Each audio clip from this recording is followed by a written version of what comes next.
দীর্ঘ ৯ বছর সম্পর্ক করার পরে যখন বিয়ের ঠিক ৬ দিন পর সে মারা যায়, সেদিন আমার পায়ের নিচের মাটিটাই যেন সরে গেল। বাবা মা সবার বিরুদ্ধে গিয়ে রেহান নামের ছেলেটাকে ভালোবেসেছিলাম। আমার বাবা একদিন আমায় প্রশ্ন করেছিল, তুই কাকে চাস, আমায় নাকি সেই 2 টাকার মিডল ক্লাস ছেলেটাকে? তখন নিজেকে কোনো প্রশ্ন না করেই সোজা বলে দিয়েছিলাম, বাবা, রেহানের সাথেই থাকতে চাই। মা আমায় সেদিন গরম মাছকাঠি দিয়ে পিঠে অনেক মারলো, চুল ধরে পিটালো, তবুও কিচ্ছু বললাম না, একমাত্র রেহানের জন্য। ও বলেছিল কিছু সময় দাও আমাকে, আমি সব গুছিয়ে নিব। অন্যদিকে ওর পরিবারও মানছিল না, আর আমার পরিবার তো রেহানকে মিডল ক্লাস ছাড়া কথাই বলে না। রাতে খেতে বসলে মা আমার মুখের দিকেই তাকাতো না, আর বাবা তো আমি আসলে ভাতে পানি ঢেলে চলেই যেত। খুব কষ্ট পাচ্ছিলাম মা বাবার এসব ব্যবহার দেখে। হঠাৎ রেহানকে একদিন বললাম, প্লিজ তুমি তোমার বাড়িতে কথা বলো, আমি এসব আর সহ্য করতে পারছি না। তখন তার একটাই কথা, আমার কোনো চাকরি নেই, কিচ্ছু নেই, বড় দুজন ভাই এখনো অবিবাহিত, আমি কি করে বাসায় এখন তোমার কথা বলি? এইদিকে বাবা আমার বিয়ের জন্য অনেক পাত্রপক্ষ বাসায় একের পর এক নিয়ে আসছে। তার 4 দিন পর বাবা মায়ের এসব কাণ্ড আর সহ্য করতে না পেরে ওকে কল দিয়ে বললাম, আমায় তুমি 2 দিনের মধ্যে নিয়ে যেতে না পারলে আমি অন্য কাউকে বিয়ে করে নেব।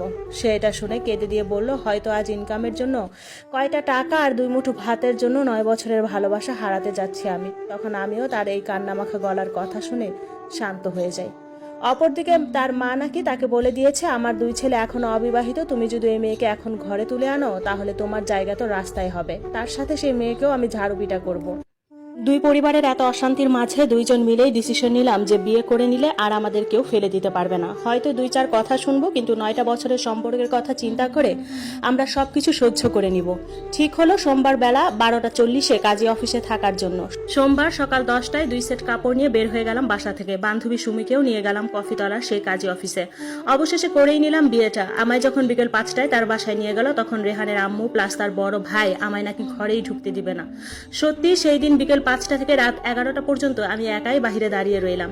রেহানকে ঘরে নিয়ে তার মা দরজা বন্ধ করে বসে আছে। এই বিয়ে কোনোভাবেই মানবে না। যাই হোক, অনেক বোঝানোর পর আমায় রাত 11টার পর ঘরে তুললেন। কিন্তু ভাগ্যের এরকমই নির্মম পরিহাস, বিয়ে ঠিক 6 দিন পরে সে হার্ট স্ট্রোকের সাথে সাথে সে মারা যায়। এত যুদ্ধ করে দুই পরিবারের বিরুদ্ধে গিয়ে বিয়ের ঠিক 6 দিন পরেই রেহান মারা গেল, আমায় একা এই কষ্টের সাগরে ভাসিয়ে। বিয়ের 6ষ্ঠ দিনে আমার পরনে সাদা কাপড় দেখে নিজেকে খুবই অসহায় মনে হচ্ছিল। বাসা থেকে চলে আসছি রেহানের সাথে, বাবা মা সকলের কাছে খারাপ হয়েছি, এখন কি আর আমার বাবার ভিটায় ঠাঁই হবে? এই চিন্তা ভাবনা করতে করতে চলে গেল রেহানের 4 দিনের মিলাদ।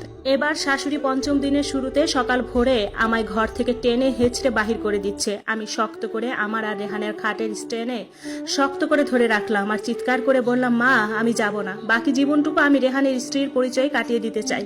যাব না মা, আমি যাব না। কে শোনে কার কথা? আমি নাকি